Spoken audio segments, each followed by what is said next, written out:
I'm Emily, and I'm going to show you how to make this gorgeous meringue cake with chocolate cake, chocolate ganache frosting, and meringue kisses and swirls, and everything's vegan. If you're looking for meringue pops made with egg whites, I have a tutorial on those too, and the link's in the top of the screen and in the description box below. To make vegan meringues, I'm using this unlikely ingredient, a can of chickpeas. I've drained them and collected 6 tablespoons of the liquid from the can, which is the substitute for egg whites. Sugar, cream of tartar, vanilla extract, and we're not going to use the actual chickpeas, just the liquid. The link for this recipe is in the description below. Put the chickpea liquid and the cream of tartar in the bowl of a mixer and whisk it on medium-high speed for a few minutes until it gets nice and frothy, like this. Keep whisking on the same speed and add the sugar 1 tablespoon at a time, waiting about 30 seconds in between each tablespoon. Whisk until medium stiff peaks form, which will take about 10 minutes. This is the consistency you're looking for. I've divided my meringue mixture into 4 bowls, leaving a 5th portion in the mixing bowl. I'm adding a drop of gel food colour to each bowl to make 4 colours. It's important to fold the colours in gently, not mixing vigorously, because you don't want to deflate the air that you've whisked into the mixture. Spoon the meringue into piping bags fitted with whatever tips you like. I'm using a variety of tips, and I'll tell you which ones as I go. Now just pipe the meringue onto baking trays lined with parchment paper. This is a round tip, and I added both plain white meringue and blue meringue side by side in the piping bag to get 2-tone meringues. This is a 1M star tip, and this piping bag is also 2-tone. I'm piping little star blossoms with a gentle squeeze of the piping bag, releasing my pressure on the bag as I lift the nozzle up. If you're enjoying this tutorial, please click the thumbs up button. Now I'm swirling the meringue, starting in the centre and piping around in a circle, releasing the pressure as I pull the bag away from the swirl. This is an open star tip.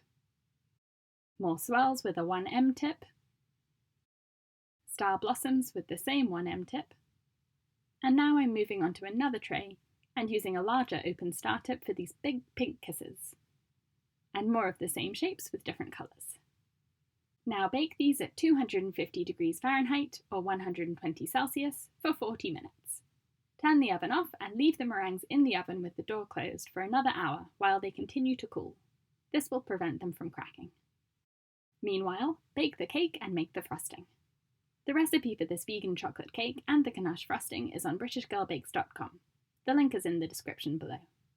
For the ganache, pour 1 can of coconut cream into a saucepan and heat on medium until little bubbles appear around the edges of the pan. Then turn off the heat and add the chocolate. For semi-sweet chocolate, the ratio is 1 part cream to 2 parts chocolate. You can weigh the ingredients, or I just measure them out with a measuring jug, which isn't as precise, but it's accurate enough for frosting. Push the chocolate around in the pan so it's all covered up by the coconut cream, and then leave it for 5 minutes. Then whisk it together until you get a silky, smooth, shiny ganache. Leave the ganache to come to room temperature, which takes about an hour, and it will look like this. Whisk it for about 5 minutes and it will come together to have the consistency of frosting. Attach your first layer of cake to a cake board using a dollop of ganache frosting. Spread on a layer of ganache, then place on another cake layer, and continue layering to build your cake. Now we need to frost it. This is easiest when the cake is cold, so chill it for about an hour in the fridge before you start. I'm applying the ganache with an offset spatula and then smoothing it out with a bench scraper. Adding a bit more ganache so that the coating is the same thickness all over the cake, and then smoothing it again. This is a crumb coat, which is a thin layer to trap any crumbs that might come off the cake.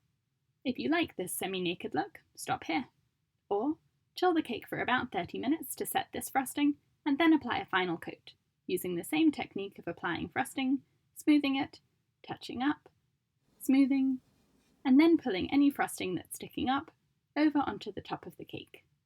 Save the leftover ganache for the next step. Now it's time to decorate. I've set aside the prettiest meringues and left these not so perfect ones behind. To make some meringue sprinkles, I'm crushing these. You can do this with your fingers, or put them in a Ziploc bag and then crush them with a rolling pin or a glass or whatever you have handy. When the ganache frosting on the cake sets, the meringues won't stick to it, so you can put a bit of leftover ganache on the bottom of each meringue to act as glue. Then just push the meringues gently onto the frosting and create whatever design you like. I'm doing a semicircle with a few meringue sprinkles scattered around, and then putting a few meringues at the base and pressing some more meringue sprinkles into the sides of the cake. I want to add some height, so I'm putting one of the meringue swirls on standing up, using some ganache to make it stick, and there it is! Store your cake in the fridge until 2 to 4 hours before you eat it. Enjoy! Subscribe to my channel, British Girl Bakes, for new cake decorating tutorials every week.